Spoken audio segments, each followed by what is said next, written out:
Welcome back into Exit 99 Sports. As always, my name is Caleb Deloach, and today, welcome on a very special guest, Mr.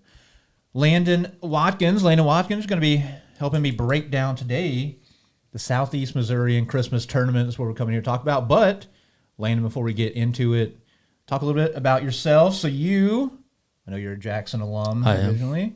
Played baseball. Yes, sir. But now you're working in baseball. Where do you work at, and what all are you doing there? So I'm the head coach at Woodland High School out in Marble Hill. I started coaching. Well, I went to Fontbonne University at high school to play baseball, and that program shut down. Well, the whole school shut down. And after that shut down, I decided to come back home and go to SEMO. And so once I came back to SEMO, I decided to get back into baseball by coaching, and I started at Jackson. And I coached at Jackson for about a year and a half.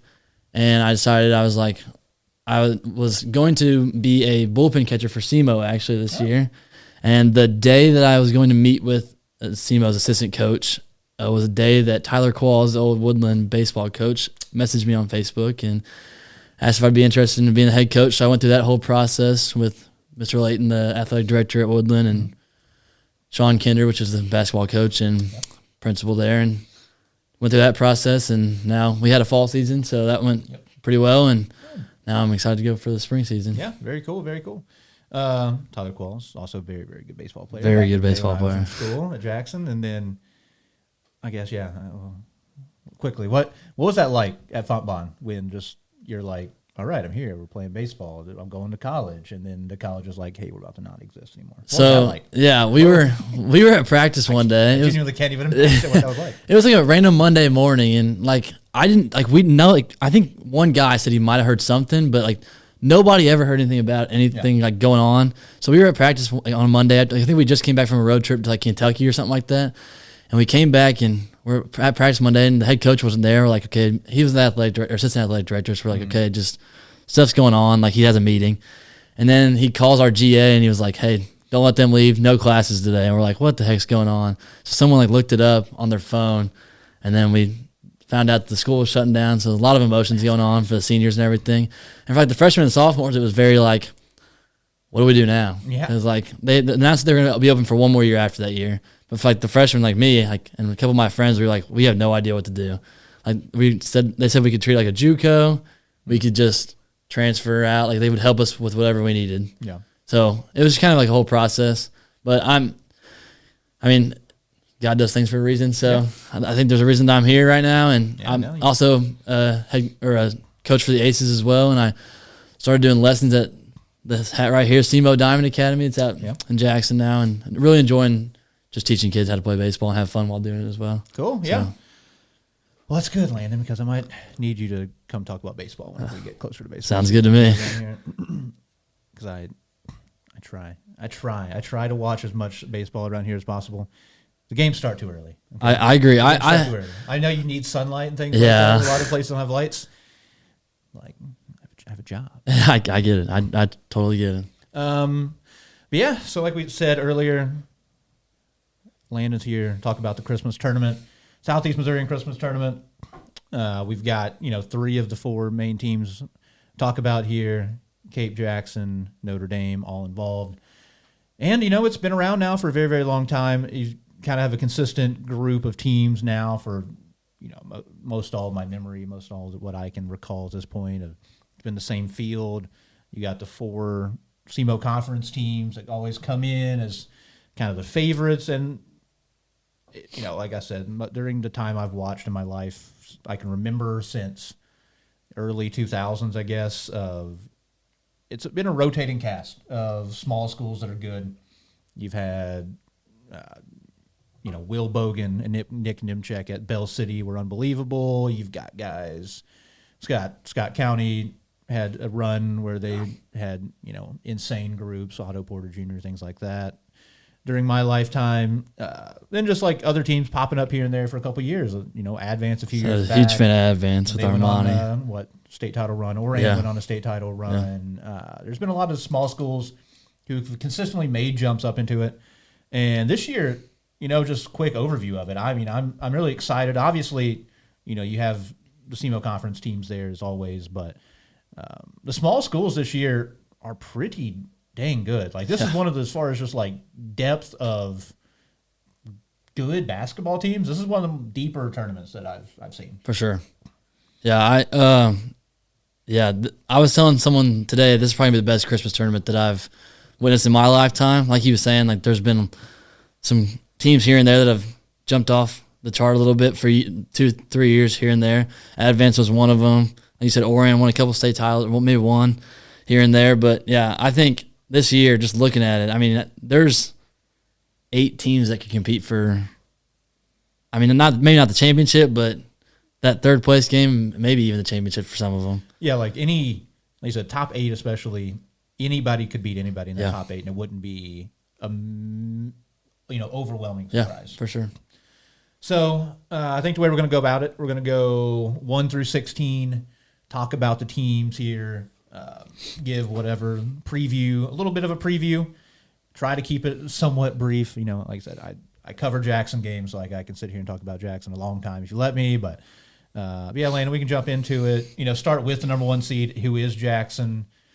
It makes sense, right? They're a Class 6 school. They come in, they're 7-1. Yep.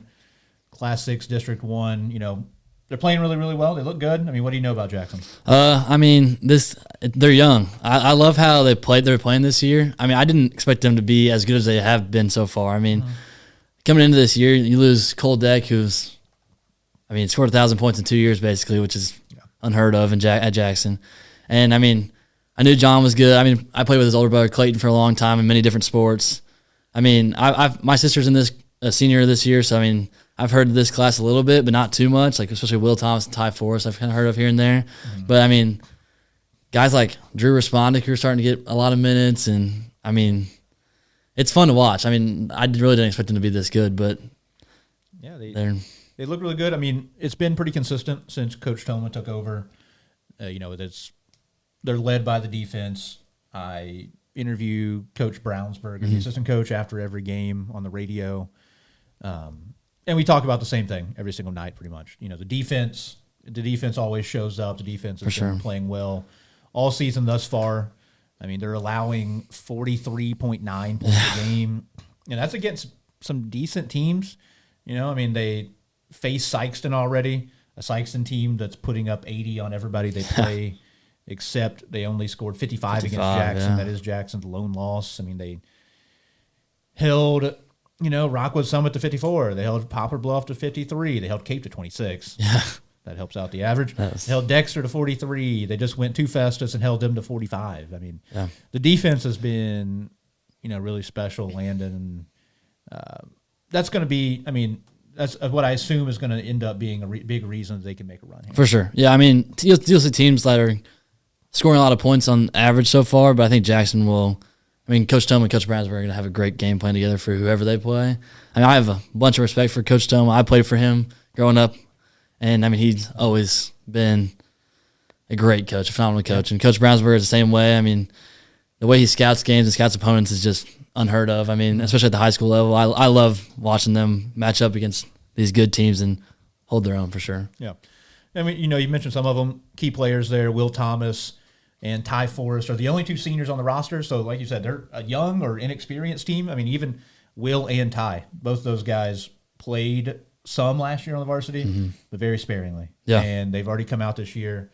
Both of them are averaging double figures. Jory Toma's in double figures, averaging a game. Obviously, he was probably one of the focal point of guys coming back from last year. He's the leading returning scorer from last year's team, and also, not to mention, an all-state wide receiver. Right. Pretty good athlete. Great receiver. And John Ernst, and obviously another kid who's going to get a lot of focus because he is 6'8", and he's only 15 or 16. Yeah. And so he's a really good player. He doesn't always score a ton.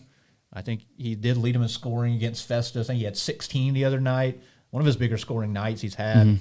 But he just plays high IQ basketball. Like, he passes well because he gets double teamed a lot consistently.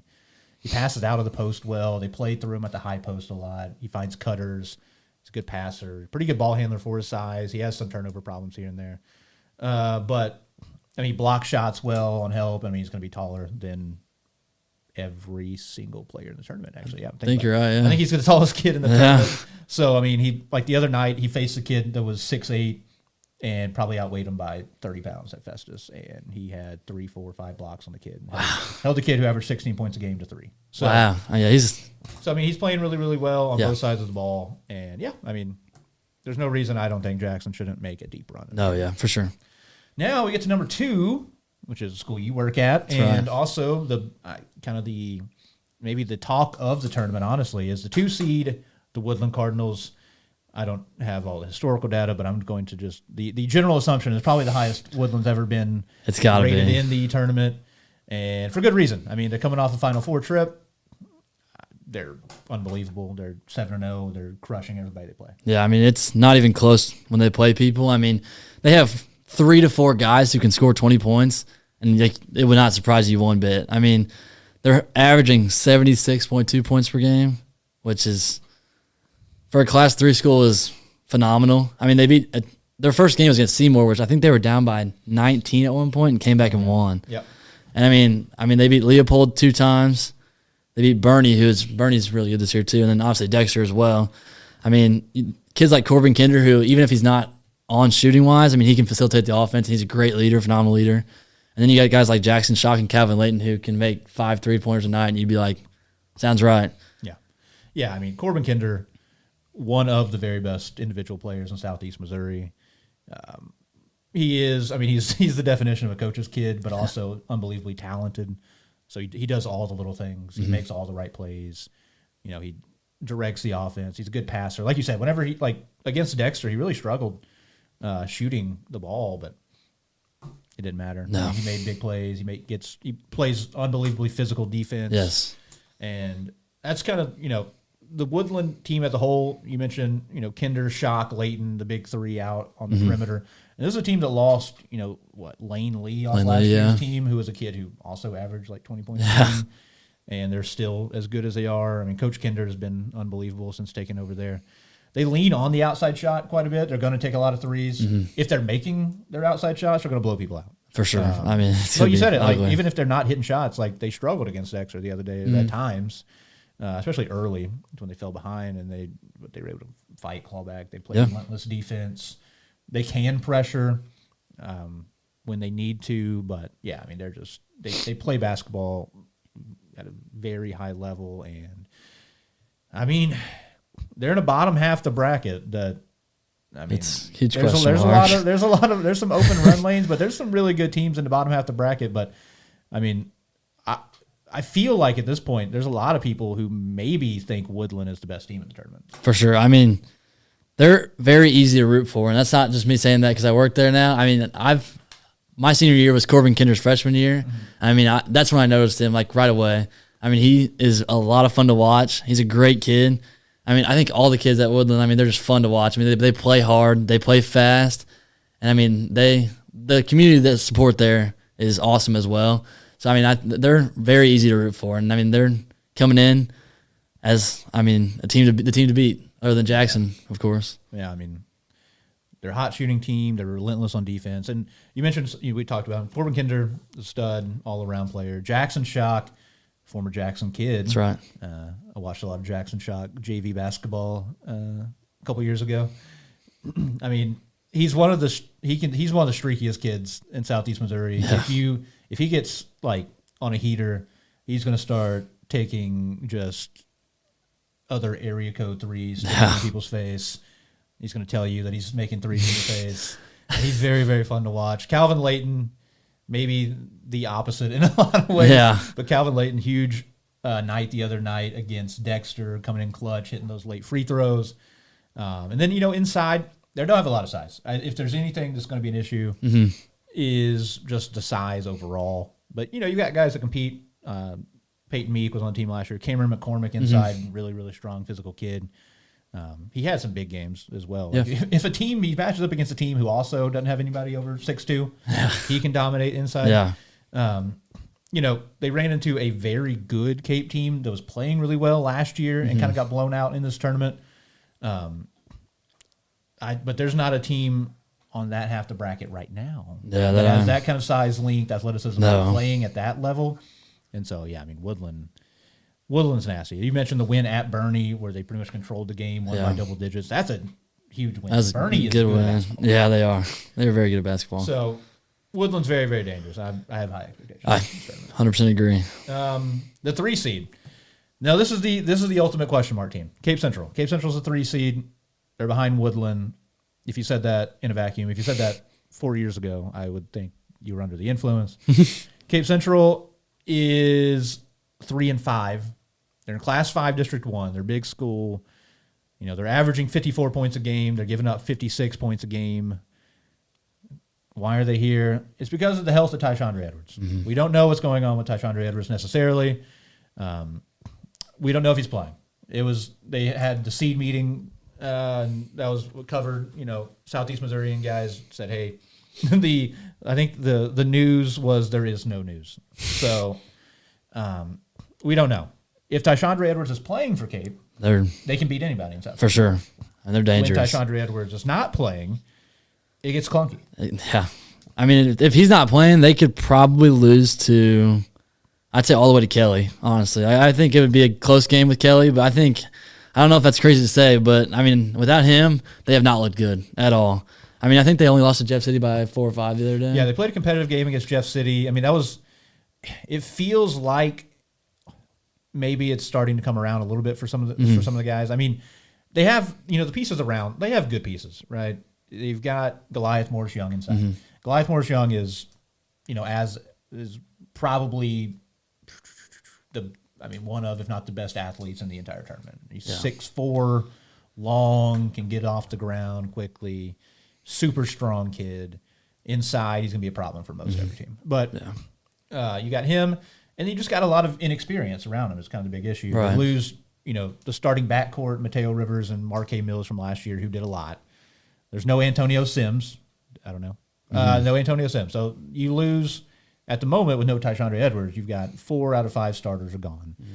And you've replaced them with, Josie Seaball, who I like a lot, but he's a 9th grader. Right. Landon Coney, who's really, really good, and I like him a lot, but he's a 9th grader. Mm-hmm. You got Brayon Clemens, Martavian Robinson, guys who didn't play any varsity minutes last year, who are really, really good athletes. We saw them play football. But, they haven't played in these moments like this against SEMO conference teams, things like that, like they've already faced.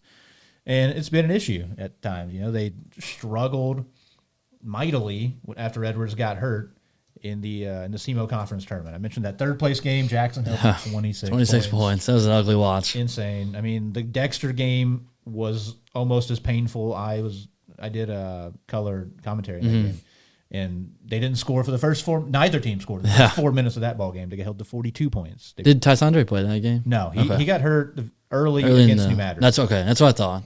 So, yeah, I mean, I don't know, Landon. Like you said, it's if Tyshandre is playing, they can make a run. Yeah. If he's not playing, it's going to be tough. It is. It really is. Especially with looking a little bit ahead and seeing who is waiting for them in the second round. It could get interesting without Tyshandre for sure. Yeah. And I mean, like I said, there's good pieces. There's good athletes. They're going to have size. I mean, they're going to be a lot bigger than a lot of teams that play anywhere on the tournament, right? I mean, you've got Jathan Spain inside. Mm-hmm. I mentioned Goliath Morris Young. You got Deshaun Sims inside. I mentioned, Robinson, Clemens are going to be tough for most teams to play against. And then, like I said, I like the young kids a lot. Gregory Nesby is a sophomore who I really, really like as well. But yeah, they just got to find the flow of the offense more than anything. And it kind of came together a little bit against Jeff City. I mean, they scored a lot of points getting downhill, getting fouled, and getting to the free throw line, which helped. But yeah, they just got to find shots, manufacture offense, find new ways. I mean, I think Coach Frazier will do a good job of getting a game plan together without Tysandre. I mean, I don't know a team that can stop Goliath, honestly. I mean, maybe John Ernst, but other than that, I don't know if anyone can stop Goliath. So, I mean, he might average 20, 25 points a game, but yeah. And they're going to play, Coach Frazier, they're going to play great defense. Yeah, for sure. Yeah, for sure. So, Cape is a mystery. So we'll talk about it here in a little bit at the end whenever we get to kind of predictions, things like that. But yeah, Cape's a real mystery. I mean, like you said, Tyshandre, at the time he got hurt, he was averaging 30 points a game. Yeah. He's 6'7". He can score from all 3 levels, left-handed. He can guard all 5 positions. I mean, he's one of the best. He might be the best individual player in Southeast Missouri. Yeah. So, be crazy I mean, he averages 30 points a game, but he is like a 30-point per game difference, literally. No, for sure. Team, because he does, those guys looked really good early in the season because they had looks because everybody's focused on Tyshadre, but without him, it gets a lot harder. And then another team that's, had dealing with maybe inexperience at times and youth, Notre Dame, the 4 seed. They're Class 4 team, SEMO Conference team. They come in 3-4. It's a little bit of feast or famine for Notre Dame. They have played some tough teams, Sykeston twice, and they've got blown out. And then, maybe they play some teams more in their weight class, and they've had a lot of success. So, I mean, they're kind of could go either way as well, Landon. For sure. I mean, they beat Bluff. They looked really, really good against Bluff. And I mean, even when they played Charleston, they looked really good too.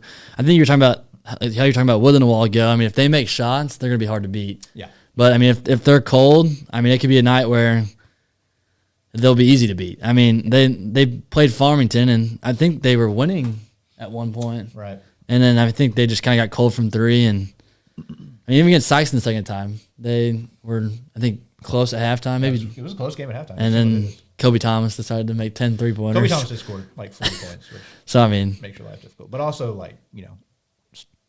the other way, you have to figure out a way to stop a Kobe Thomas. Yeah, because I mean, they're allowing 61 points a game, which honestly, Notre Dame doesn't usually do that very much. Right. I mean, they're usually up in your face. That matchup zone, I mean, even when I played basketball, it was the hardest thing to play against. I mean, it's hard to play against. So they don't have as much experience as other teams, maybe, but I mean, they're a big school, so I think those sophomores are going to step up for them big time. Yeah, and that's a group of kids I really like. I talk about them a lot. These are kids I've watched play basketball for most of their life, and that's who it's going to go through. And maybe more so, it might even be understated how important Cole Adams is in particular. So I was looking up the stat from their game against Farmington. So they lost by 22 to Farmington. Cole Adams was in the game. They were winning. Cole Adams picked up 2 fouls early, and he goes out. Farmington goes on a 17-0 run with another game. Wow. He comes back in the game. They claw their way back into the game, make it a close ball game. He fouls out with 3:31 left in the game, and then Farmington goes on a 21-3 run. So, yeah. 38-3 whenever he's on the bench with foul trouble. That's promising, though, for them. And that shows them if he stays out of foul trouble, they can hang with probably anybody. Yeah. I mean, Farmington's a good program. Yeah. So I like you mentioned that sophomore group, Cole Adams, Braden Robert, especially. They've stood out. But I mean, all those kids, they've all played really, really well here early on. Dylan Rubel is a guy I want to see, keep progressing. He's a really, really good knockdown shooter. He's like 6'6". So, I want to keep seeing him do more, even with the basketball, keep seeing what else he can do. But, yeah, I mean, they've got guys. There's another team. They only have 2 seniors on the entire roster. They graduated 10 kids. So which is crazy. I mean, there's a whole new group of guys kind of making an impact for the first time. Yeah, for sure. And so I'm high on Notre Dame. I mean, they're the 4 seed. So you know that we're about to talk about they're going to, if they win their first round game, they're immediately going to be matching up with the 5 seed Charleston, who is a team we saw them play. And like you mentioned, there seems to be a type of team that they really struggle with, which is, teams that are long and athletic, which who among us also doesn't struggle to play basketball against. Like they played St. Mary's Southside, they lost by 31. They played Sykeston, they lost by 38. They played Sykeston again, they lost by 30 the other night? Yeah, it was 30, yeah. And so, I get it, they lost by 20 to Farmington because Cole Adams was in foul trouble, I guess, but they beat a pretty good Poplar Bluff team. Yeah. I like the Poplar Bluff team a little bit. I think they're pretty talented. They beat by 5. They beat Charleston 68-59. But like you said, the big key for this team, they're a make shots team. I think they have to hit shots to be successful. And I think if the shots are not falling, they're going to have some problems. They do. I mean, they can pressure you. They got up pressure teams in the SEMO Conference Tournament. They had some success turning over Bluff, turning over Charleston. But we'll see. We'll see what that looks like. Yeah. I mean, I'm really optimistic, but they are really young. And so they are prone to some issues striking them. And then we mentioned Charleston, team that Notre Dame beat, the 5 seed. down in Class 2, District 3, which is still kind of crazy to me. Yeah. I grew up with Charleston being a Class 4 team at times and Class 3 team. Now they're in Class 2. They're 4-3. They're a team that can give up points as well. They're giving up 61 per game on the season, but they do score 67. They're coached by Jamarcus Williams. Very, very good coach. Obviously a championship coach. And Charleston's always a team who, Landon, they can beat a lot of people on any given night. For sure. I mean, they beat Dexter by, I think it was 10. They beat Festus by 20. I mean, they can hang with anybody. I mean, they're led by Trayshawn Shandon. I think yeah. And DK Williams as well. I mean, they're both averaging about 14, 15 points a game. I mean, I think Trayshawn hit how many? I think he had like 5 or 6 threes. He hit 1 million. He hit 1 million against Festus. Yeah, Festus. That's who it was. I think as a team they hit 10. I assume he had 5. Yeah, I think he had 5. Yeah, but I mean, I think he hit all 5 of them in the first quarter. He was just coming down hitting threes and just yelling at everybody in Festus. It was one of the funniest first quarters I've watched in my life. But I mean, they're gonna be up in your face. I think they're gonna be very physical, and I don't know if the smaller schools can be able to handle that, honestly. I think they will be able to, but I think they'll be they play really well in transition, and I think depending on who they're matched up with, that could help them or they could not help them out at all. So, I mean, I think that they are a team to watch because I think they can make a deep run, but at the same time, they can also get bounced pretty early if they're not careful. I mean, especially with their defense. Yeah, they're streaky. They do rely on the 3 a little bit. Trayshawn Shandon will shoot his fair share. DK Williams will shoot his fair share. I've been really impressed. Trenez Lane, his progression this season. He was a little bit of a, he was third, fourth option for him a lot of times last year. He's a really quick kid, super athletic with the ball in his hands, good lead guard at Charleston. And I mean, if he gets going, if you let him get downhill, there's going to be a problem. I like what they have.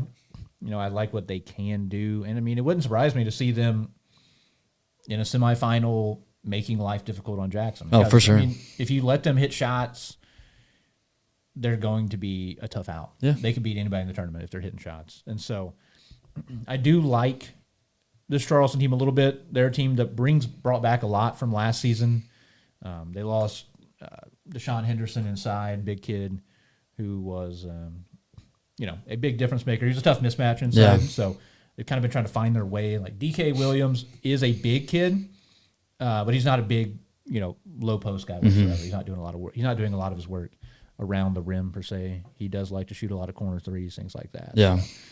But yeah, I mean, they're a team who, like we keep saying, if them and Notre Dame, I feel like they are pretty similar. Yeah, I agree. I mean, they both rely on the 3-pointer a lot, and they could hold you to 20 or 30 points a game, but they could also allow 50 to 60 points a game, 70 points. If you get them into a foot race, it could get high scoring. Yeah, but I mean, if you play into what they want to do, it could be a 45 to 40 game. I mean, either way. So, yeah, I mean, I like Charleston.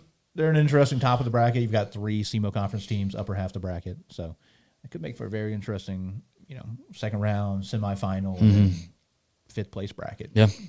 In the 6th slot, a team that also I feel like a lot of people are pretty high on. I feel like, I mean, people say this talks to, I think, the depth of the tournament, maybe not the top end talent of the tournament. I think this season there's not, kind of like last year, there's not just like a team that's just so much, or a few teams that it's just are going to kill everybody.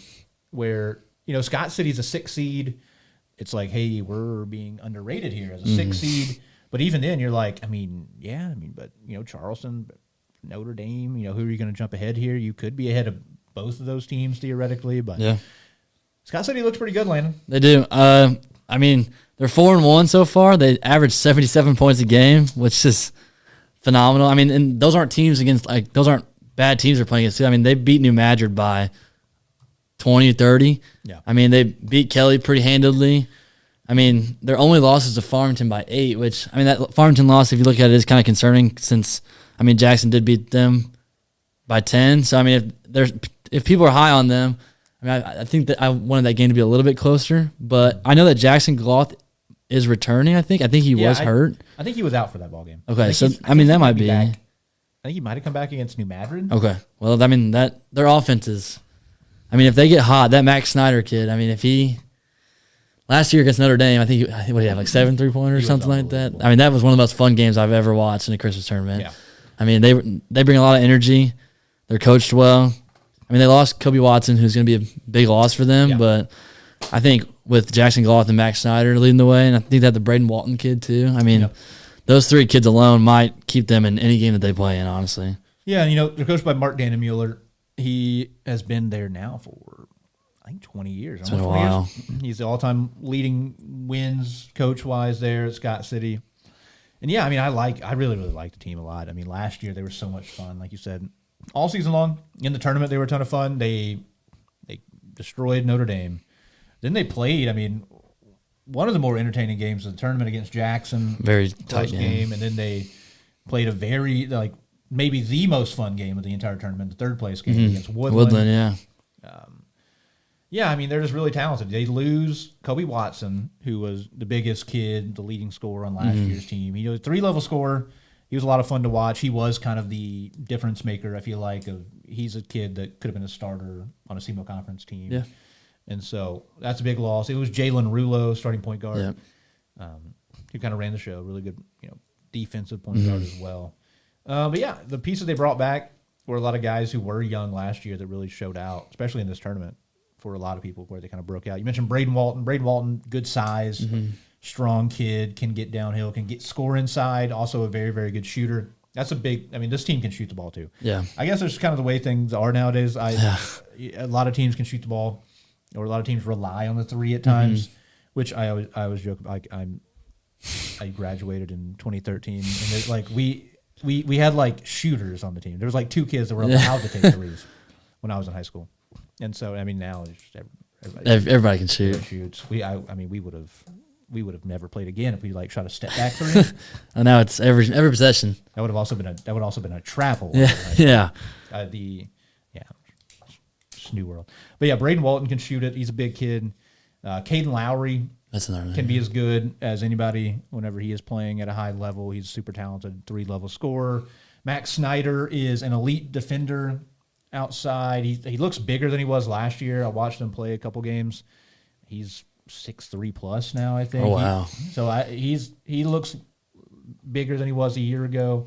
And yeah, Jackson Goloth is just a phenomenal multi-sport athlete, obviously, for the Rams football team. And when he is healthy, if he is going to be healthy here for this tournament, he's going to make a big difference. I mean, he's an elite defender. He can score.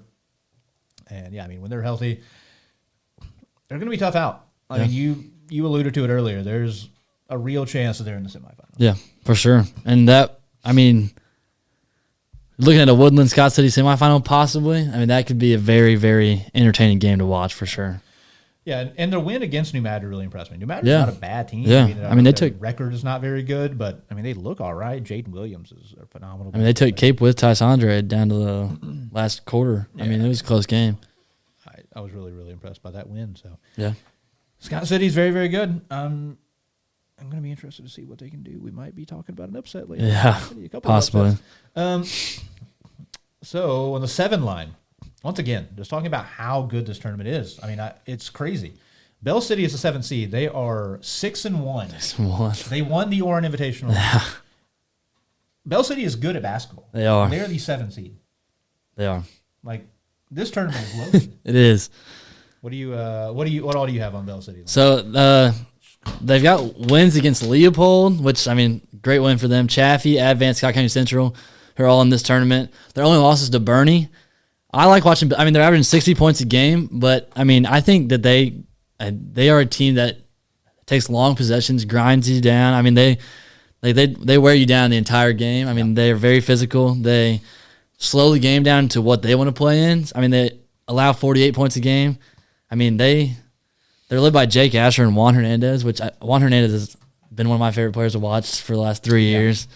So and Jake Asher's a phenomenal athlete too. I know he's a pretty good pitcher in baseball. Okay. So, Juan Hernandez and Jake Asher leading the way for them. I think that they are also going to be a fun team to watch. I think the one stipulation with them will be, depending on who they play, if they can't slow them down, it's going to get out of hand quick for them because I think they want to play their game. And if a team like Woodland comes along and wants to play fast against them, I don't know if they'll handle that fast pressure tempo, but I mean, I guess we'll see. Yeah. Yeah, I mean, I like Bell City a lot. This is a fun team, and it's like for somebody in my shoes of, if you are not old enough or if you weren't around for the fact that Bell City was amazing at one point in time. They had Will Bogan, who's 7 foot tall and was as talented as anybody in the country. Nick Nimchek, who was unbelievable at SEMO. Like, that team did exist. And then since that time period, I mean, it has been a very, very tough go for Bell City. I mean, you look at their records year after year. They haven't had a winning season since 2016. Wow. So they have an opportunity to break that streak now. I mean, but you look at that 2016, they went 14-11. In that, like, between then and now, I mean, there was 2 seasons with 0 wins. Yeah, so I remember them being a 16 seed a couple of years and like 109-7 in the first round or something crazy like that. Wins. 1 season with 1 win, 5 wins, 8 wins. I mean, I give all the credit in the world to Coach Luke Bixler over there. I mean, what he's doing with Bell City is awesome. It's really, really fun to see.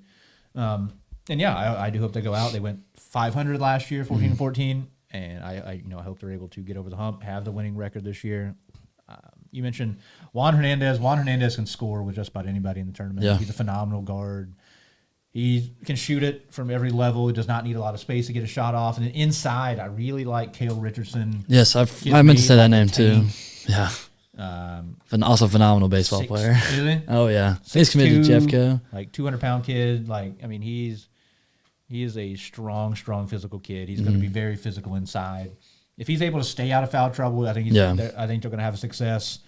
But yeah, I mean, they play tough man-to-man defense. They've shown. I watched some games where they play 1-2-2 press, and then drop back into man or zone. They change things up. Luke Bixler, really, really good coach. Sure. Like you mentioned, Hernandez is the head of the snake, left-handed kid. So, I mean, if a team can shut him down, I think it's gonna have trouble. Which you saw them jump up in, weight class a little bit. They played at Bernie. They got blown out. Yeah, they got be pretty bad. But Bell City is a Class 1 team. Yeah, and for what they are, or being a Class 1 team, I am very, very high on them. At least, like I said, relative. I mean, to the last 15 years, especially. Like, this is an unbelievable Bell City team, and like the fact that they are a 7 seed really just shows how pretty solid the tournament is. I mean, I think that Bernie game really. Well, it kind of shows like if a team speeds them up and it's fast paced, it could get out of hand. But I think them playing that before the tournament, I think that'll honestly help them out a little bit because they know now, like if this team speeds us up, how we can handle it. Yeah. So. Yeah, I'm hoping they are able to adjust. And you look at the bracket, they're going to have a rematch in the first round of the game they've already played. Last year they did win their first round matchup then as well. They beat Meadow Heights. They went on. They then lost their next 2 games. They got blown out by Cape Central and Charleston, but making progress in the right direction. Going 500. They won a game a year ago, and now this year coming in 6-1 as a 7 seed. Going to be tough to play against. For sure. Now you jump back up, 8 seed Delta. Once again, the tournament is so deep. Delta, another Class 1 team. They're number 4 in Class 1 in those recent rankings. I don't know if I've referenced any of that yet here, but 7-0. They're Delta. I mean, Delta Boys is 7-0. Delta Boys is 7-0. Yeah. I mean, it wasn't too long ago where they had some really good seasons and they played fast, and things kind of fell off a cliff for a few years. I mean, Landon, they're right back into being a super competitive small school team. They are. They average 88 points per game, which is insane number for a Class 1 school. Is pretty legit. They've scored 100+ points twice. They beat Leopold, which is their first round matchup, which I think it'll be a really good first round matchup. They beat Meadow Heights by 30. They beat Scott County Central by 31. They beat Arcadia Valley, which is a very good win for them. I mean, Arcadia Valley is a very solid program.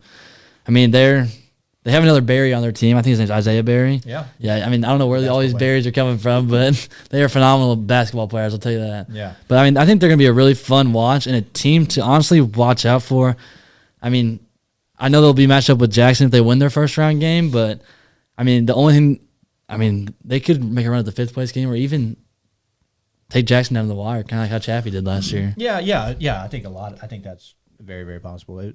If you told me, fast forward to whatever that is, the 27th, and it's a single-digit ball game going into the 4th quarter between Jackson and Delta, I wouldn't be shocked. No, yeah, for sure. The Delta team's good. I mean, you mentioned they're 7-0. They average 88 points a game. That's insane. It's a lot of points. they went 1-2 in the tournament a season ago. They bring back a lot of these guys. They got blown. They kind of got run out of the gym by Notre Dame, but they knocked off Kelly, lost a close one to Oran, and Toby Heeb, Coach Heeb, his brother's the girls' coach. Yep. They do a lot of things similarly where they like to get up and down. Mm-hmm. It's gonna be pressure, whoever they're playing against. And you mentioned, they just beat Leopold by nearly 20 points. Yeah. This is their first round matchup, and Leopold's a good team or a solid team. They bring back a couple kids that I like, but yeah, this Delta team's legit. Paxton Hornbuckle, phenomenal player. Ryan Jeffries, Isaiah Berry. The kids can get shot. All these kids can get hot, shoot the lights out. They have the ultimate green light. Yeah. They let them shoot from anywhere on the court. Ryan Jeffries last year in the tournament was phenomenally entertaining. He was putting up shots from the ozone, hitting from everywhere. And you mentioned, they beat a couple. They beat Arcadia Valley, Leopold, good teams. It's not like they're playing cupcakes and scoring 100 points. Yeah. I think they beat Zalma by 70 or something like that. But I think I saw a clip on TikTok today of a Delta kid dunking in a game, and it was honestly, I had to double take. I was like, "Is that Delta?" I was like, "There's no way that's Delta." And it was. I don't know if it was. I might be mistaken. It might have been the Hornbuckle kid. I'm not totally sure. He ISO'd a kid at the top against Leopold, and he just right hand slammed. I was like, okay. They're gonna be fun to watch. Yeah, no, they're gonna be incredibly fun. It'll be interesting, that matchup. We talk about it maybe a little bit more later when we talk about the bracket, but versus Jackson could be fun. And then even if they lose to Jackson. If they're playing Notre Dame or Charleston, whoever, it's gonna be you better watch out. Yeah, they're playing against, for sure, because they can knock off either of them. Leopold, the team that Delta did just come off a win against, is the 9 seed. 3-4. Their only curse is having to play against Meadow Heights a bunch at the moment. They've lost to Meadow Heights a couple times. Outside of that, 3-4. They're another Class 1 District 2 team, so a lot of teams in that Class 1 District 2 here in the tournament. They're around 500, so their points per game 57, giving up 55. Coached by Jimmy Lincoln, been there now for several years. They bring back Preston Campbell, Tommy Beesink from a team I liked a season ago.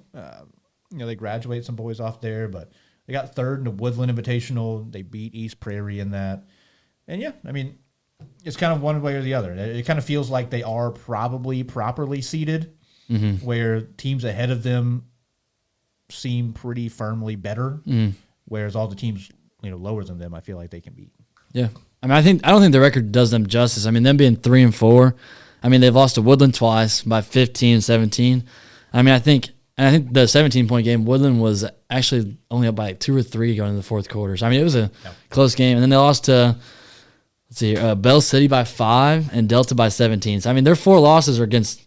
All 4 of these teams are in the tournament, but they're all 4 pretty solid teams. They beat Greenville, who's a solid team. East Prairie is a solid team. And then, Zalma, at least they took care of business with Zalma. So I think that they could be, I like the first round matchup with Delta. I think that since they've already played, it'll help Leopold out. So I think that it'll be a closer game. It's going to be tough to come back if you are Delta. Maybe. Yeah. If they have their head screwed on right, they might blow them out. But it is tough to play a team and come back and immediately have to play them again. I think if Delta wins that game by 20 plus, I think a lot of heads are going to turn because, they just played them a week ago, and then if they go and beat them again by 20, I think Delta's going to be a hard beat. So. Yeah. And this is Leopold. They won the consolation side of the bracket a year ago. They lost the first round to Woodland, then won close game after close game. They beat Scott County by 1. They won in overtime against Advance, won by single digits against Oran. So. They have they have tournament experience here, playing on the big stage. And then 10 seed Chaffee, another good team, man. Another good team. 5-2, Class 2, District 3. Chaffee's solid. They've got some really, really good individual kids. They do. I have Roland Reichman, who I watched one of the games in are they in the Kelly Invitational or the Orion Invitational? The Orion Invitational, that's what I meant. And, I think he had 35 points, and it was fun to watch. They beat Oran by 15, Advance by 9. They beat Bloomfield, St. Vincent, and Scott County Central. And their only 2 losses are Bell City by 11 and East Prairie by 3. They average 65 points a game, allow 52. Nolan Fowler's a fun watch too. Him and Roland Reichman, they just kind of control the show there. And a 10 seed being this good, I don't know if I've ever seen a 10 seed being this good. So many teams they're phenomenal. And they play Bell City, who, like you said a while ago, is a rematch of that tournament championship, and I think I think it was an 11-point game, which, Yeah. I mean, I think Bell City's going to have a close game against them in the first round, honestly. Yeah. This is a game that could go either way, potentially. I mean, Chaffee is good. Nolan Fowler is a very, very good player individually. And the one thing that impressed me, so they averaged 65 points a game, only giving up 52, coached by Josh Gavreau. And, I mean, they have a great guard combo in Fowler and McMullen. They have really good size for, Class 2 team for a 10 seed. Most all the kids that come out there on the court are all 6 foot to 6'4". So they have good size. Reichman, Estes inside, both have good size for them. Dane McMullen, I mean, especially in that Oregon Invitational, kind of broke out, turned some heads as far as being a basketball player. He's a really good baseball player. Yes, he is. He was averaging 30 a game. I meant Dane McMullen a while ago, not Roland Reichman, by the way. I meant Dane.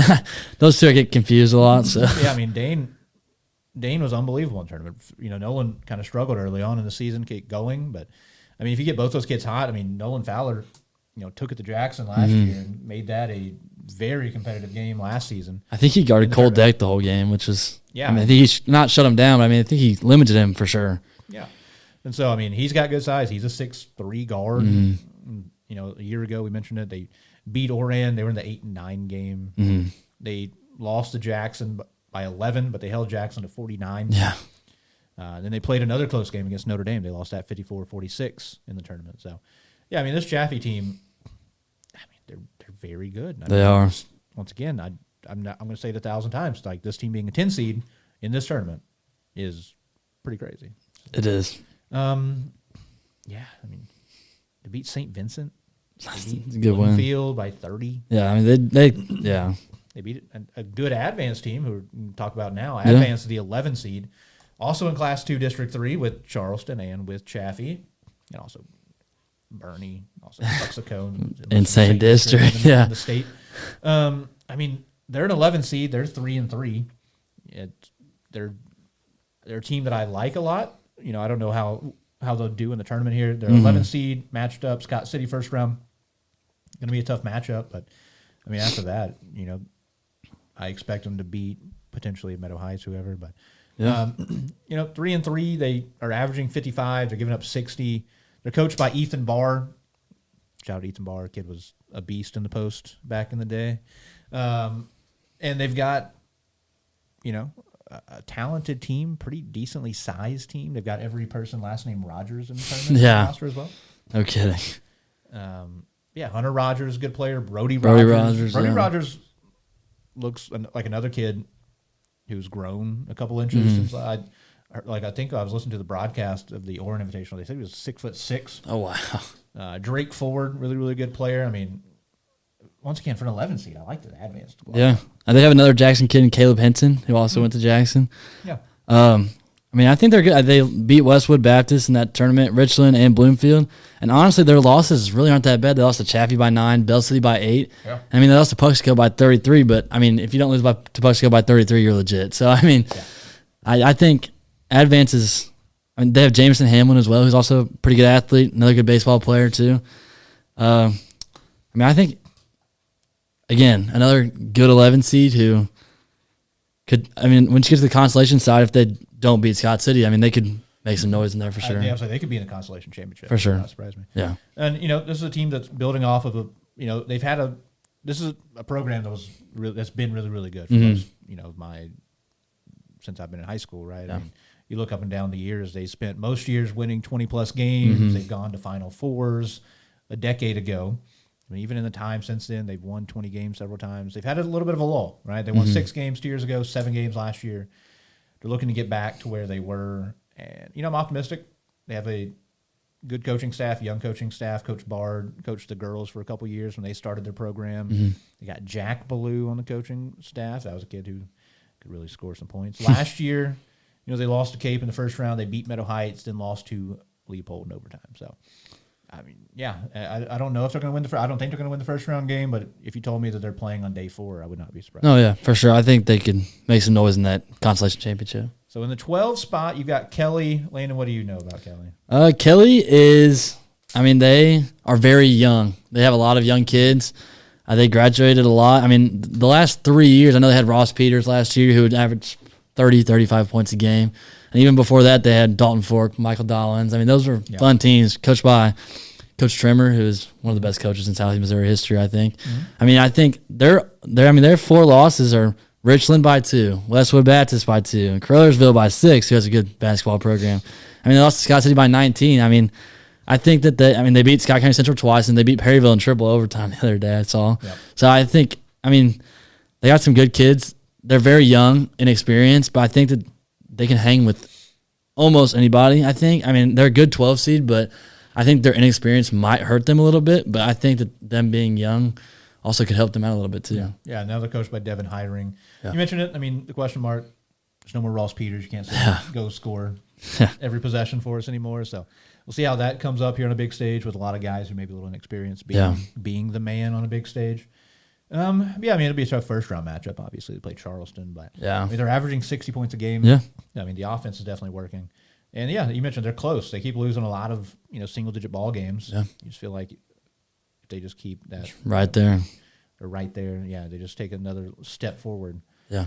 Could make some noise, especially once they do get to potentially that consolation side. Mm-hmm. And then teams that they could be matching up against on the consolation side, 0-5 Oran, number 13 seed. Not something you see a lot out of Oran. What do you have on the Eagles? Yeah, like you said, they're 0-5, and honestly, I mean, most of their losses have not been pretty either. I mean, they only lost to Risco by 6, which Risco is a very, very solid team. Yeah, so I mean, I think they've shown that they can hang with the good teams, but I mean, they also lost to Chaffee by 15. They lost to Westwood Baptist by 12, Scott City by 31, and even East Prairie by 30. So I mean, I haven't seen Orion be this low in a while, I don't think. I mean, they might have been low last year, but I mean, I always know that Coach Shoemaker, when he was over there, I don't know if they ever were under a 10 seed, honestly. No. And so most of the time he was there, I mean, they were in that winner side of the bracket pretty consistently. And it seems like their defense is honest. I don't know if they don't have a lot of size or what, but I know that, I mean, Cole Diebold's averaging almost 18 points a game, so I don't think their offense is a problem, but I mean, they're allowing 76 to 77 points a game. So it's, I mean, I think their defense, if they can figure that out, I mean, they might be able to hang with some teams, but I think they're, especially matched up with Notre Dame in the first round, I don't know how well they'll match with them, honestly. Yeah, I mean, this was a team last year that was really competitive in this tournament. They lost to Chaffee in the first round by 5. Mm-hmm. Then they beat Oak Ridge. They beat Delta by 1, and then they lost by single digits to Leopold in the championship on the consolation side. But yeah, I mean, it's trying to, kind of a similar thing. Inexperienced team, kind of trying to figure out a direction, I think. You mentioned Coach Shoemaker gone.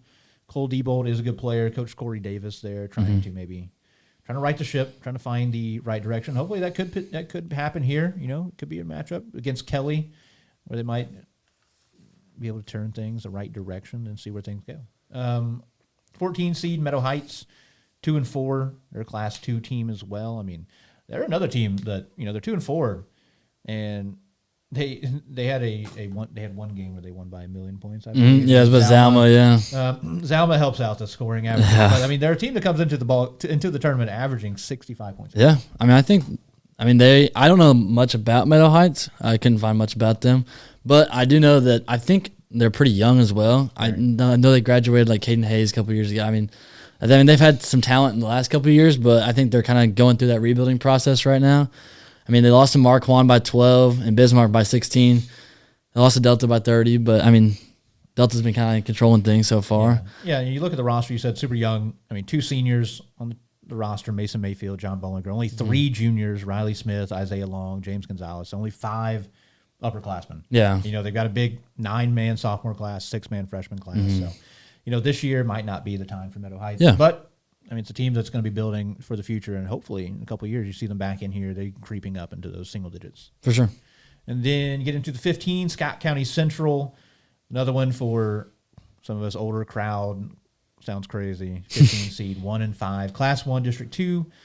They're averaging 44 points a game. They're giving up 70. Yeah. It's been a rough early start here for Scott County. Yeah, another team whose only win is against Alma. So, I mean, like you said, they're averaging about 45 points a game, allowing 70. They lost to This one surprised me the most. They lost to Bell City by, I think, 48, I think is what it says. Yeah, they've lost to about a quarter of this field. Yeah, Bell City, Kelly, Delta, Kelly again, and Chaffee. So, I mean, that right there, I think that's probably a big reason why they're seated so low. Yeah. I think they're led by Tyreek Jones, who averaged about 13.5 points a game, maybe 14.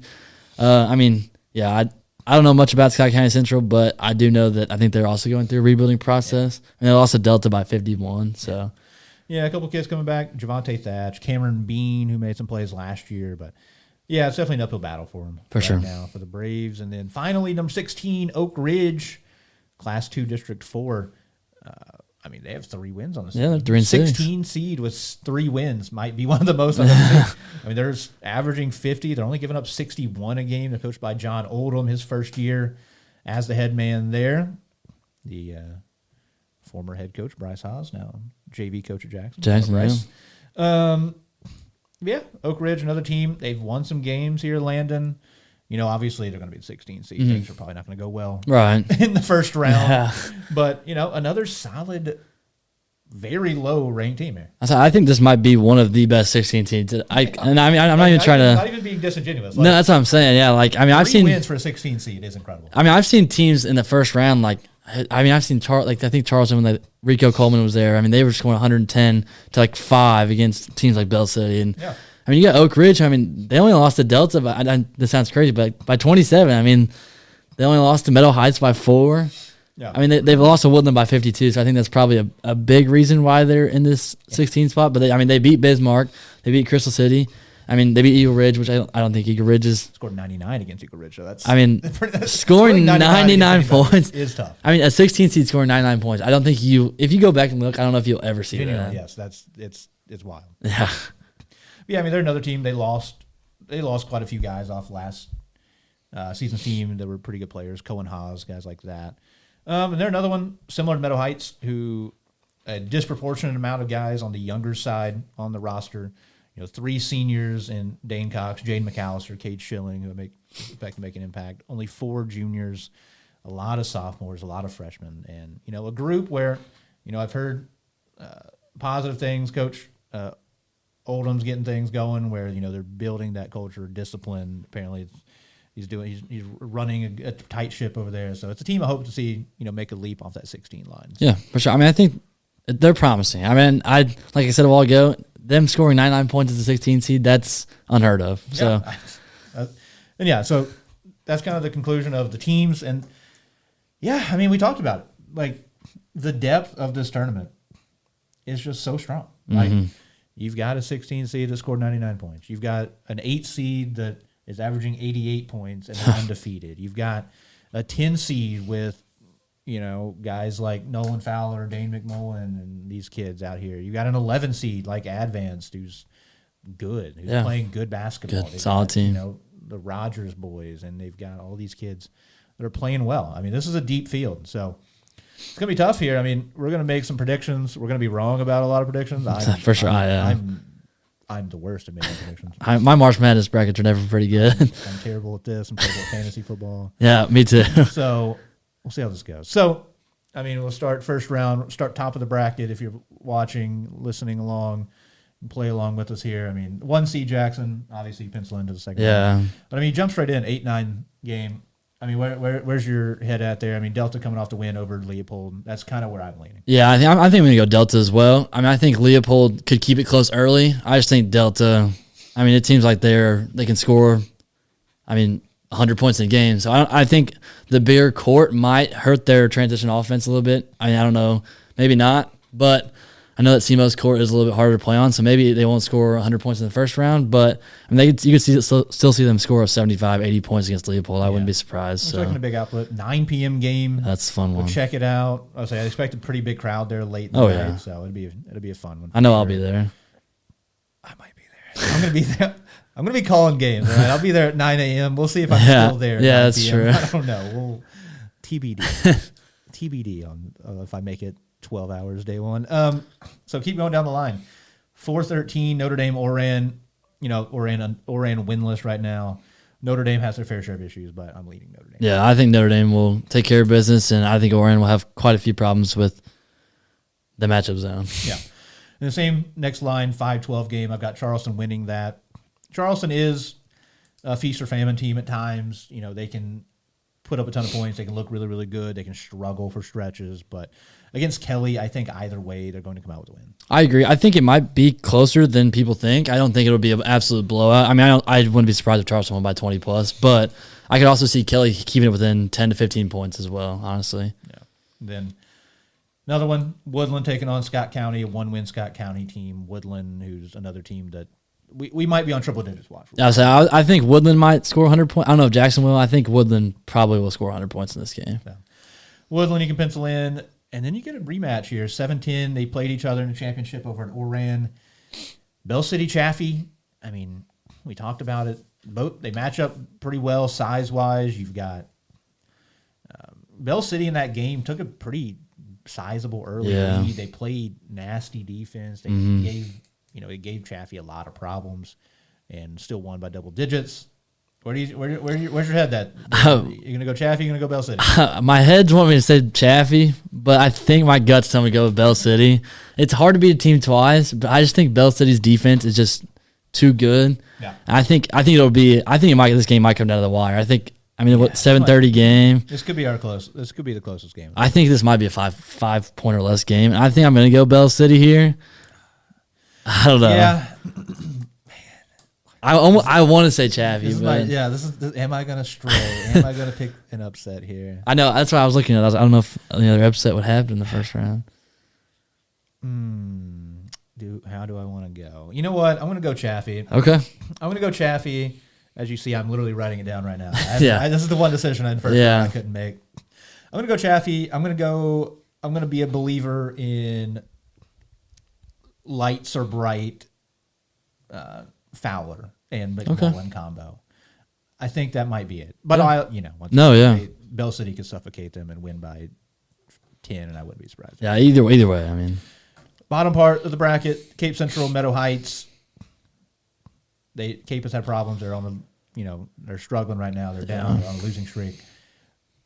This is a chance for them to have a get right opportunity. Yeah. Meadow Heights, obviously, they're going to be profoundly favorites, but this is where you got to try to find, maybe establish some positive momentum, get some of these young guys going the right direction.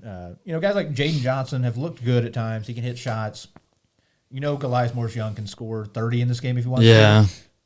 Now, do you do that maybe to lean on it, to maybe get a good lead? Yeah. But I want to see them, get Landon Coney going, get Josie Seaball going, get Greg Nesbitt, get all these other guys going a little bit.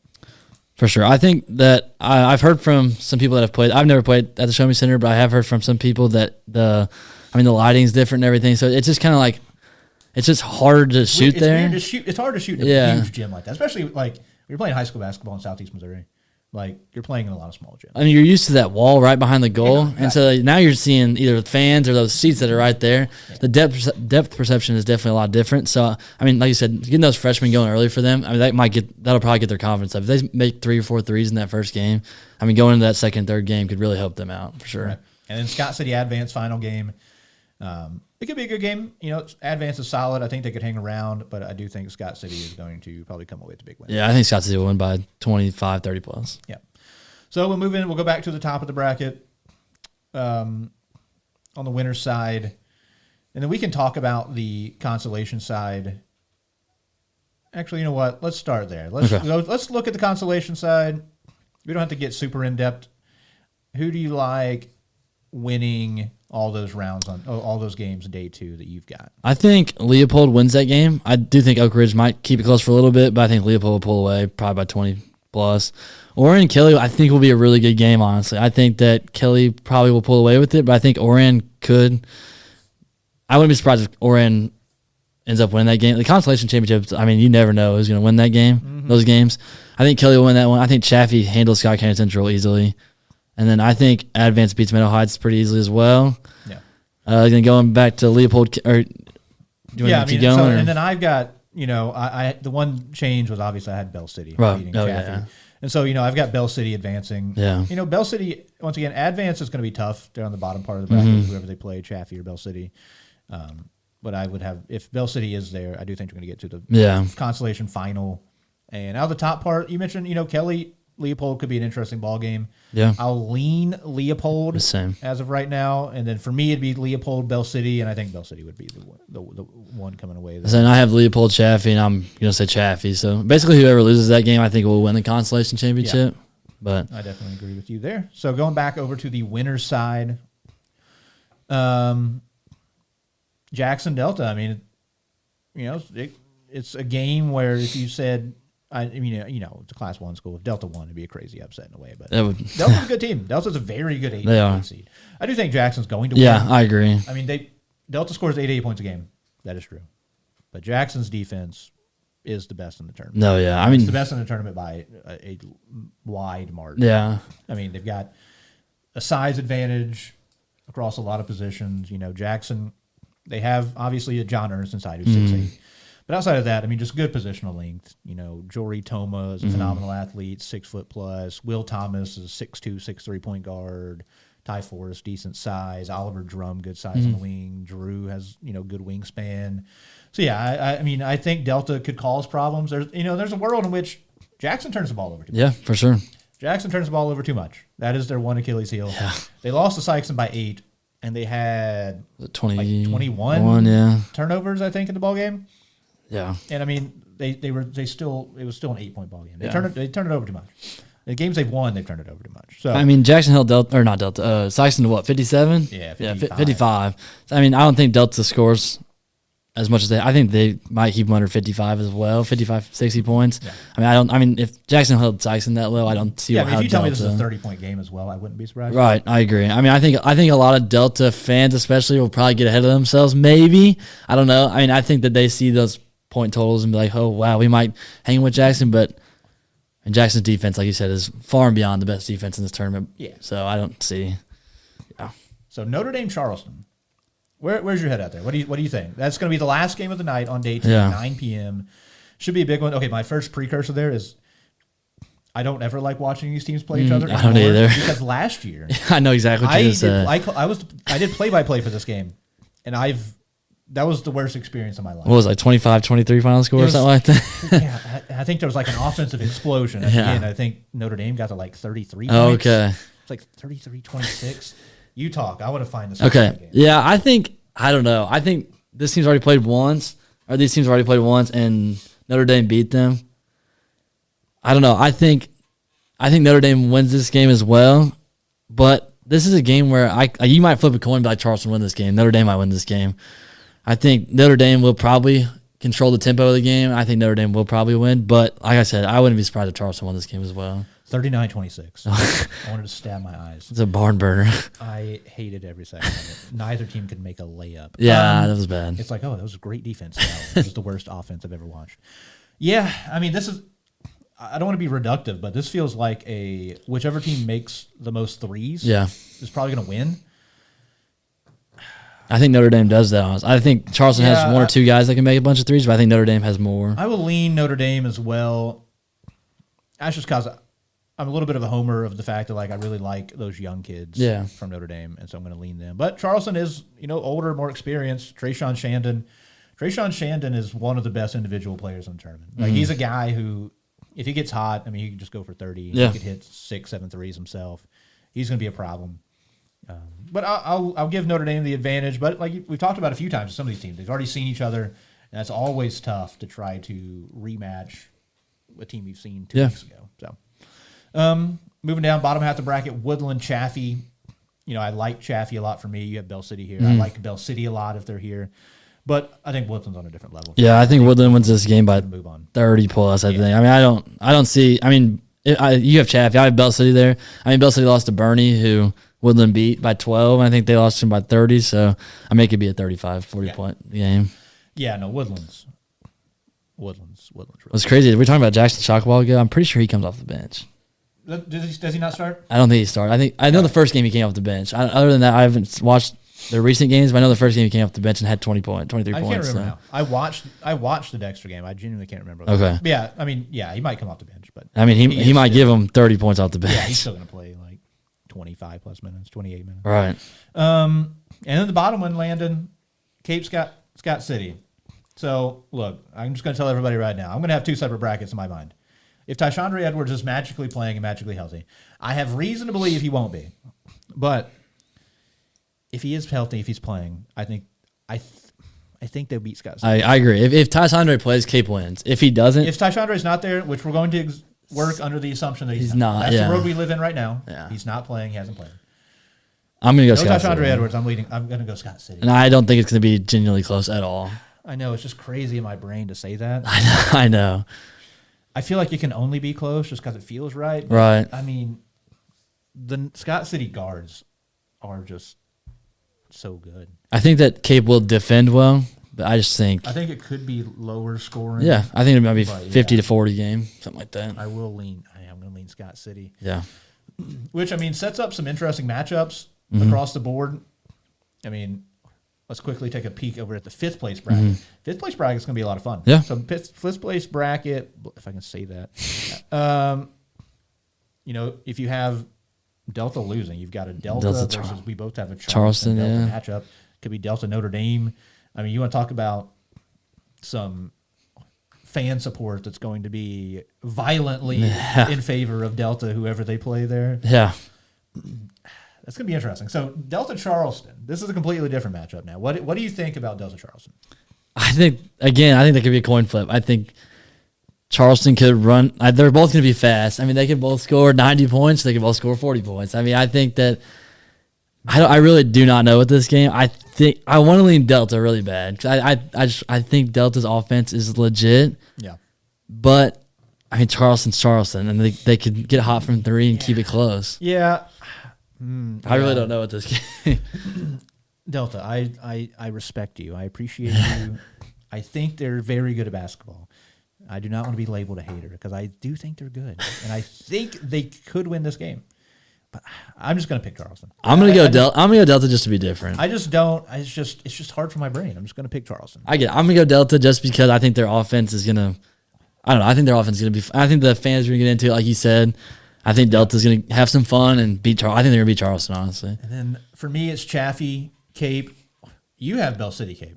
Which both games? If Bell City and Cape play each other, Landon, who do you think's going to win that game? I think Cape will win, but I think Goliath will probably have 40 to 45 points. I don't know if that's that's probably a little bit of over exaggeration. He'll probably have 30 points, and I would not be surprised one bit. I don't know if anybody on Bell City can stop Goliath. Honestly, It's tough.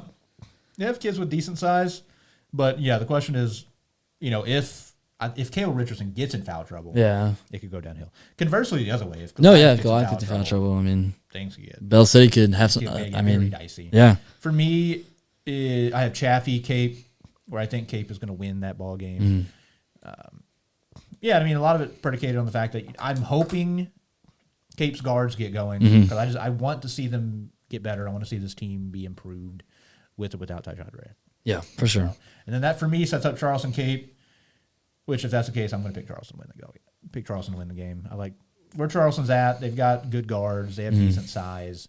If there is no Tyshaundre, I just think they're the better team right now. Yeah, and then I have Delta Cape, and honestly, I think Delta wins this game. I mean that's not crazy whatsoever. I mean, I think whoever wins that top game probably wins the situation bottom where game. Tyshaundre will score 40 and it's close. Yeah.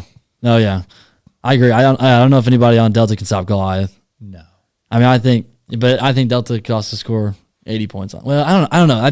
Cape has really good defense too, though. So I mean, because you always got to think about Cape is still a Class 5 school, and they've got Class 5 athletes. Yeah. I mean, I think a Breon Clemens that can guard anybody on Delta, or a guy like Josie Seaball who can guard anybody on Delta. I might be getting ahead of myself with these Delta picks, but I mean, I really think Delta's the team to watch. Very high on Delta. That's fine. Delta's fun. They are, and they have not lost a game yet. I think that they're averaging 88 points a game. Yeah, we have no proof. We don't have any proof that they can lose. Right. Exactly. Them and Woodland are the only two teams that can't lose in this tournament. There's no reason to believe that they will ever lose a basketball. That's true, and they might score 100 points every game. So we're in the semifinals.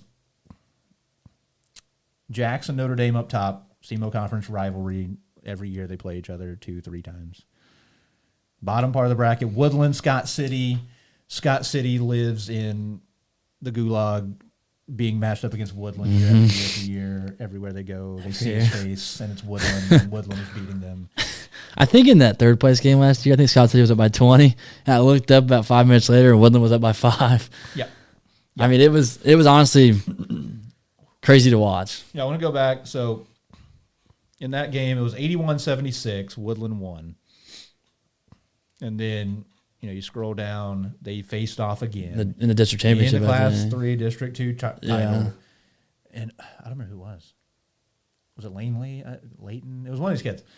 Drove down, full court, length of the floor, 3 seconds on the clock, just dribbled straight down the floor, shot a layup. I think it was Lane Lee sounds right. I'm not sure. 50-49. Yeah. Woodland broke Scott City's heart again. Yeah.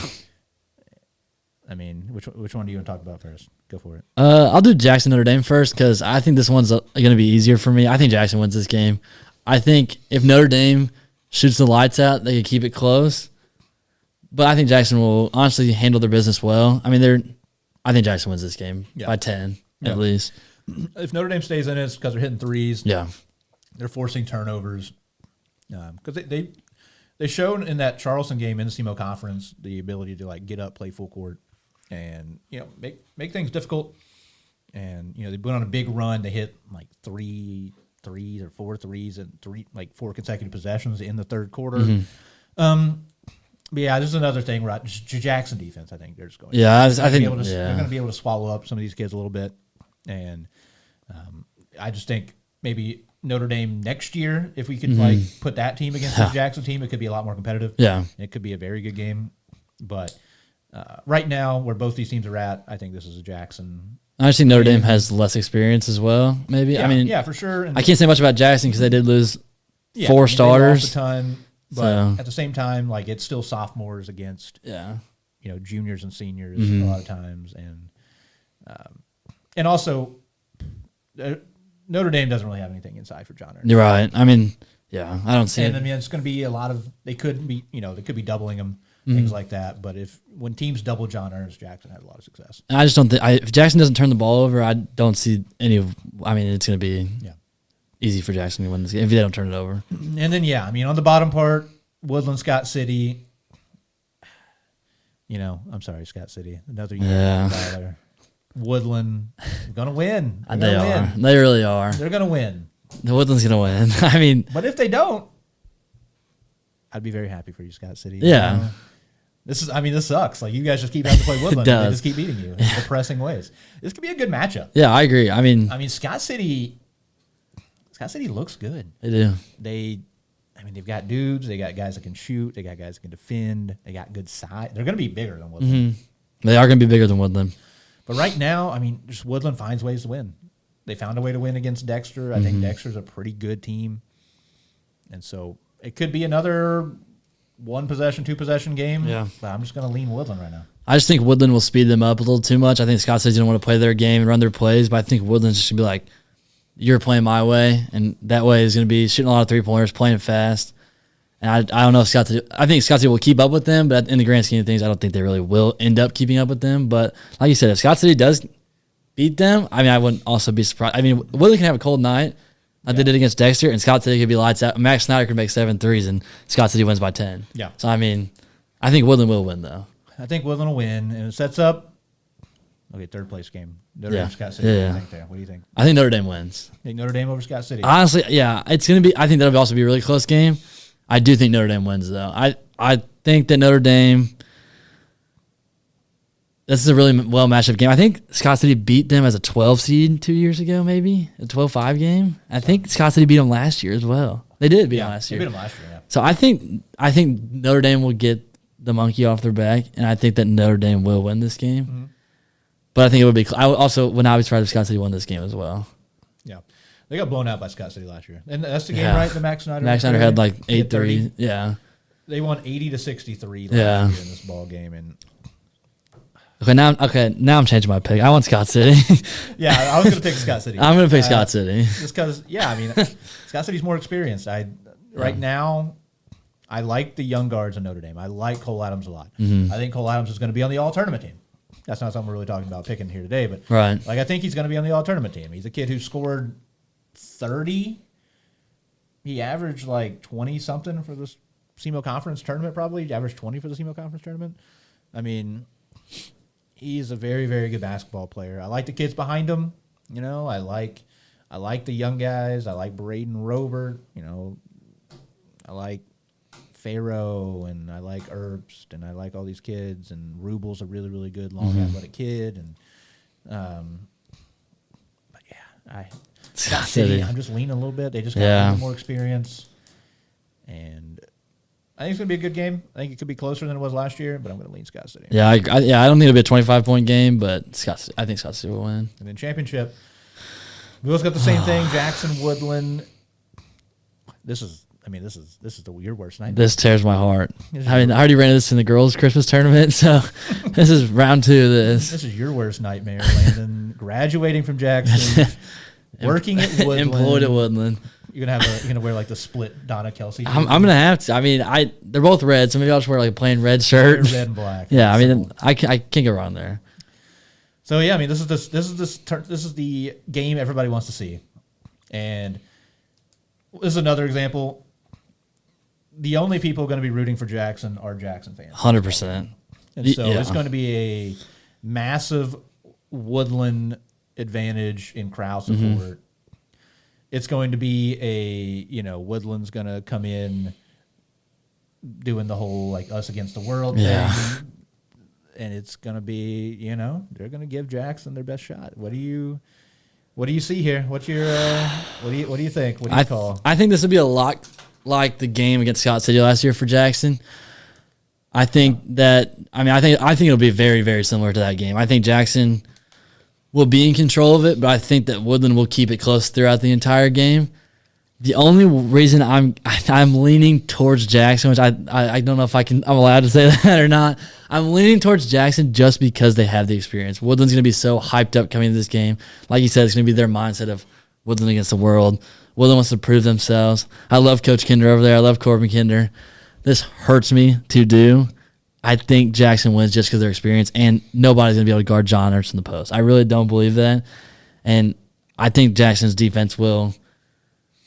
The only way Woodland wins this game is if Jackson has 20 turnovers. I did it against Tykeston, and that would not surprise me if Woodland won this game. If Woodland speeds them up, turns the ball over a lot, I think Jackson will lose to Woodland, but I don't see that happening. I think Jackson will keep their composure, especially off the tournament win last year. I think Jackson goes back-to-back.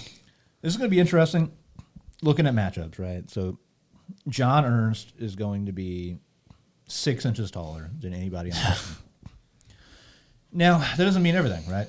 They're going to be super physical, and Coach Kinder is going to Coach Kinder is a phenomenal coach, especially when it comes to like individual game planning matchups.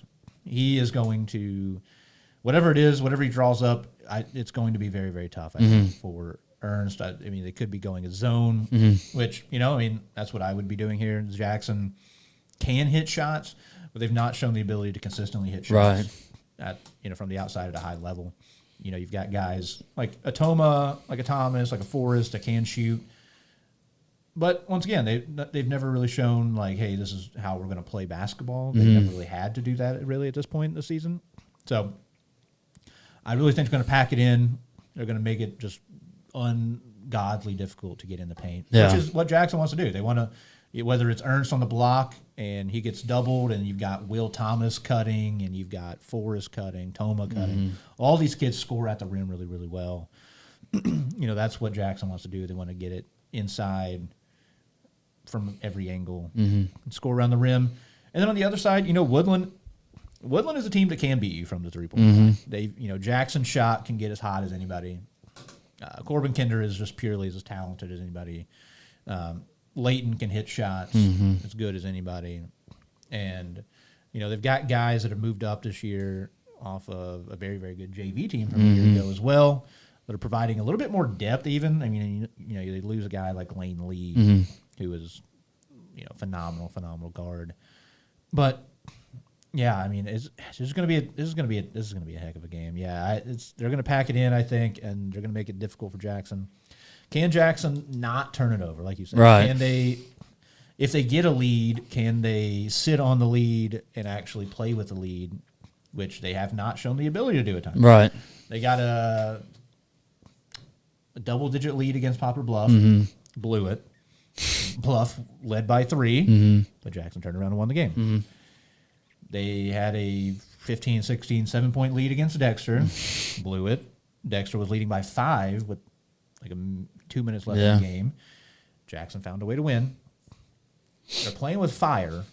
They had a game against Sykeston where they got it to a 2-possession game about 75 times. Yeah, and just kept. They were right on the cusp. They would turn the ball over, and Sykeston go shoot a layup or 3 or something, get an and one, and they could just never get over the hump there against an elite team. Now they're playing a Woodland team. I mean, Woodland is this is Woodland's year, right? It is. Woodland's going to win the Christmas tournament. This is the year they're going to do it. But I'm a homer. I'm going to pick Jackson. So that's kind of how that goes. I really wouldn't be surprised if Woodland won. I really wouldn't. I'm going to pick Jackson to win because I'm a homer. And he can't be a homer, but I can be a homer.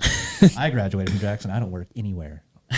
Nobody pays me here, so I can say whatever I want. I love every kid on Woodland's roster that goes to Woodland School District. Yeah, Corbin Kinder, just pure, one of the best kids to watch.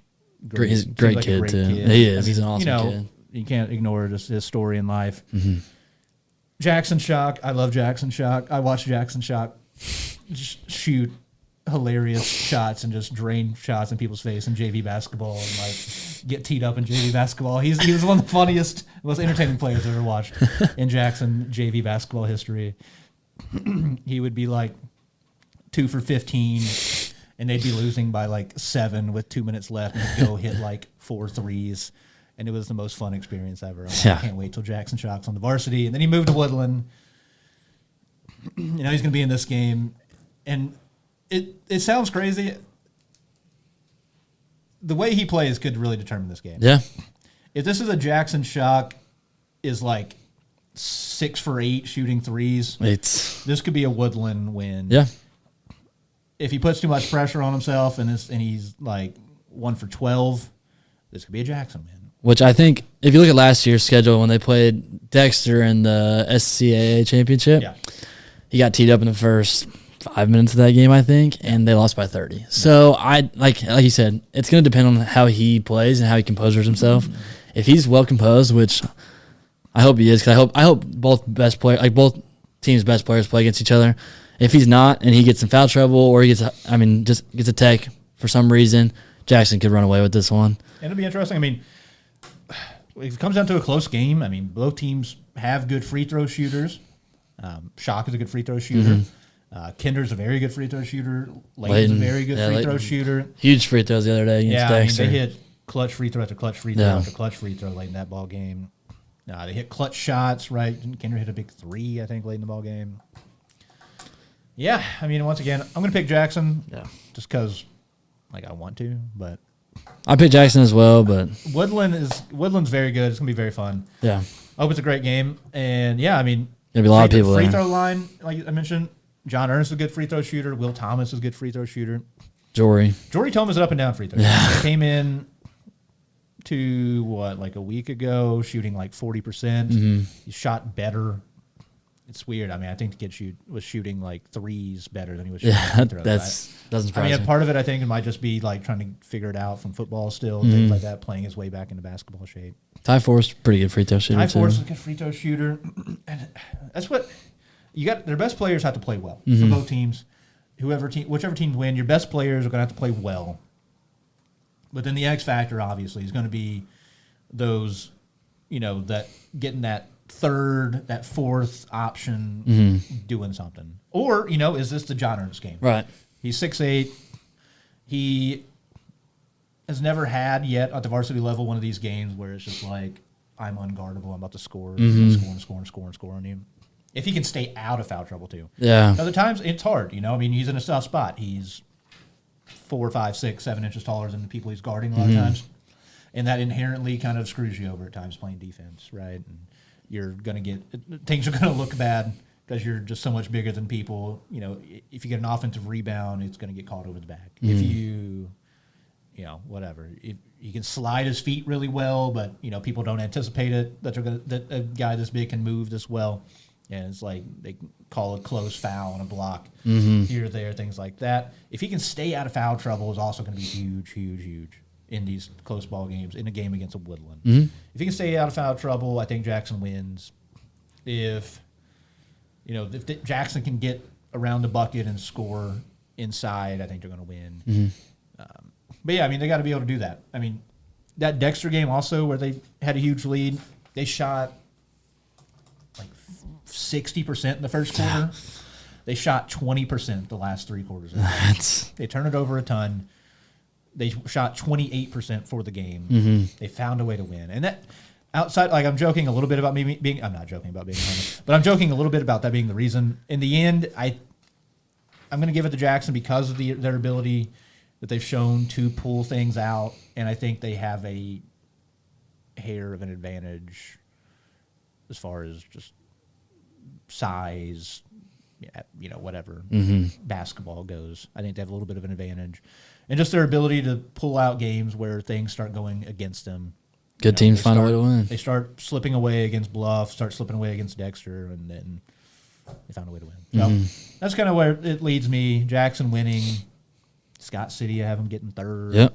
Charleston getting 5th, and I have Bell City getting 9th. And I got Delta getting 5th and Chaffee getting 9th, and Jackson getting 1st, Scott City getting 3rd. So, but yeah, I mean, Landon, I'm excited. I am too. I think this is going to be a very, very fun tournament, and I'm going to be there for probably every single day. Yeah, Landon will be there. Go find Landon. Tell him how wrong he is. Yeah, yeah.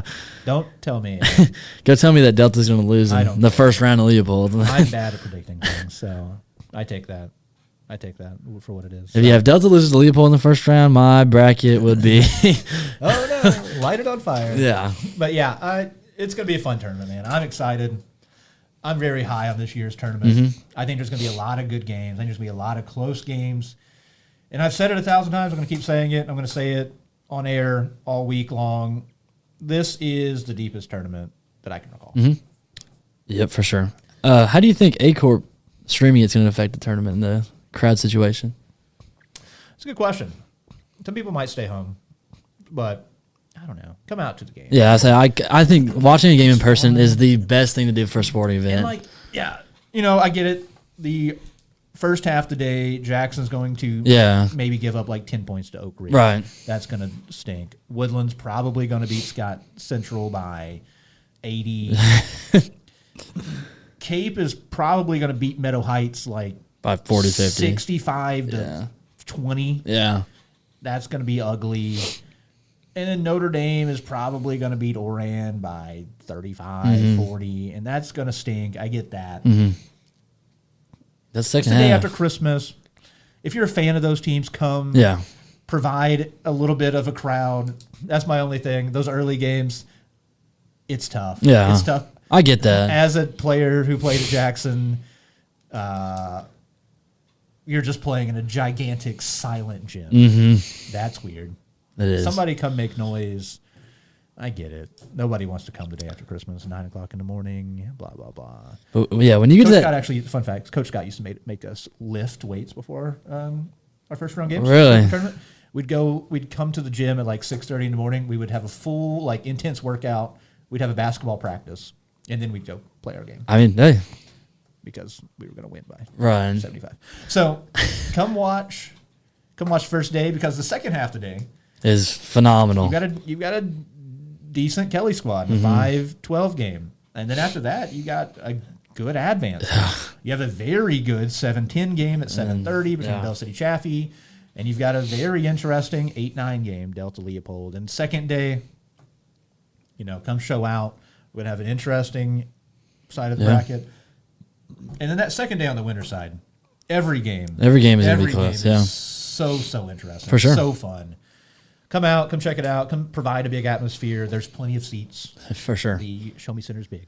That Jackson Woodland game, if it ends up being Jackson Woodland, I promise you the players will feed off of the fans. So come out and watch. Yeah, wear red, because even if you're not a fan of those teams, I guarantee, like, if you don't like Jackson, root for Woodland. If you don't like Woodland, root for Jackson. I mean, like, just come out, support. I mean, I think A-Corp streaming is good for the people that can't be there. I mean, I'm going to enjoy it. So, awesome. Caleb Deloach, personal aside here. My daughter, bad timing by me personally.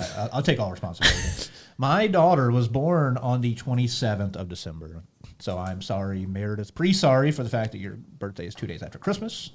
And also, I would never be able to call a basketball game on the 27th of my life. So, Happy early birthday to Meredith. happy early birthday, Meredith.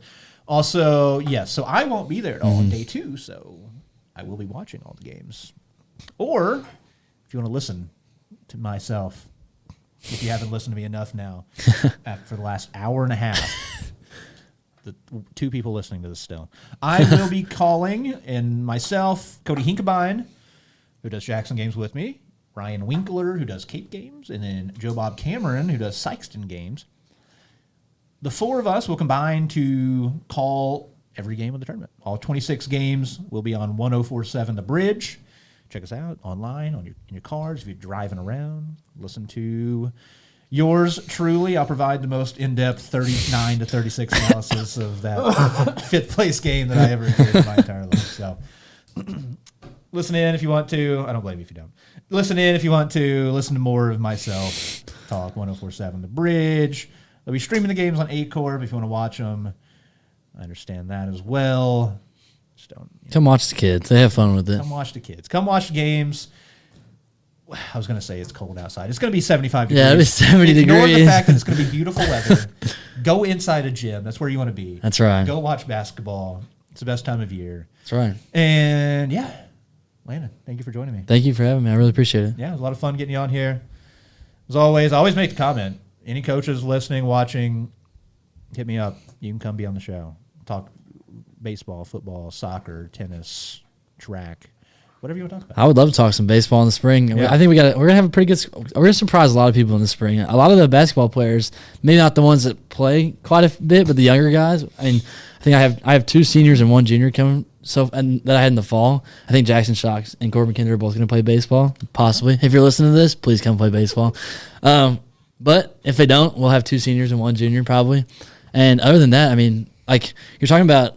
Sorry, this is kind of going back to, but Woodland talking about how they didn't really have size. I mean, they have a 6'5", 6'6" kid on their bench who's a sophomore. Okay. So I mean, I don't know if he does play. Nolan, I'm sorry if you don't play, but I mean, he's a phenomenal athlete. I think they have a lot of phenomenal athletes. I mean, Colton Jordan, who's going to be our best player this spring, also plays basketball, and he not a scorer, but he will run you up and down the court as much as possible. So there you go. Yeah, Go watch some baseball. Go watch some Woodland baseball. Go watch Woodland. Please. Baseball. Go watch Landon coach baseball. Yeah, I mean, hey, look up Woodland baseball in Missourian. Have a lot of fun this spring. Yeah. So thank you, Landon, for joining me once again. As always, like, subscribe, hit me up in the DMs if I get anything wrong. I do that a lot. Which, yeah, I know I got some things wrong too. Like I think I said at one time that Woodland lost to Dexter by 30 last year. It's actually Puxico. So sorry about that. It's fine. Message Landon, tell him he's wrong. Don't message me. Message Landon, tell him how wrong he is. All complaints, send them to Landon. Send them to me, yeah. Landon Watkins, he's taking all my complaints. Yeah, thank you. As always, I do it so you guys know more about these kids. They're the ones sweating and working hard, and the coaches are the ones spending the day after Christmas away from their family, coaching games, so things like that, practicing the day before Christmas, Christmas Eve, things like that. So it's all about those guys and girls, and they're the ones working hard. I'm just sitting here and I get the fortunate ability to talk about it. So thank you all as always, watching, listening. Like I said, check us out. Social media, Exit 99 Sports, wherever you want to. We're there. Like, subscribe, follow along. And yeah, we'll keep you updated online. Yeah. I do just want to say one more thing real quick. As a fan of the show, thank you for doing this because it gives us something to look forward to. I mean, there's not a lot of Southeast Missouri sports talk around the area. Yeah. And thank you for doing a phenomenal job, especially like the Jackson, Saxony, Notre Dame, and Cape. Yeah. I think you do a phenomenal job with that. So thank you very much every sport too. Wrestling, doesn't matter. Swimming. I mean, like I know nothing about swimming, so sorry about that. But I can't even swim. I hardly can. So thank you for doing that. I know the kids really appreciate it. I mean, I know like my mom listened to it the other day after you talked about the SEMO Conference Girls Tournament. Oh, yeah. So I mean, she enjoys listening to it. So and like I know she sent it to like everybody because I think you mentioned my sister. So I think she sent it to everybody she knows at her work and everything. So thank you again for doing this. And thank you for having me again. Yeah. Thank you. Thank you for the compliment. His sister's 94 feet, defender, beast. But anyway, thank you guys for watching, listening as always. Appreciate you. We will once again for like the 2 of you that are still listening. This is 8 hours long. I'm gonna take a break. I won't do another show until after the Christmas tournament's over with, so I can talk about the entire thing. I don't want to talk about it in the middle of it. I'm going to wait till it's all the way done, talk about the entire thing, recap the entire thing, catch up for all the sports we've missed since the last show I did, all the way through whatever it'll be, whenever the next show comes out, maybe the January 1st, 2nd, sometime like that. So be looking out for that. And yeah, thank you guys for watching. Thank you for listening. Have a good one, everybody. We'll see you in the next one.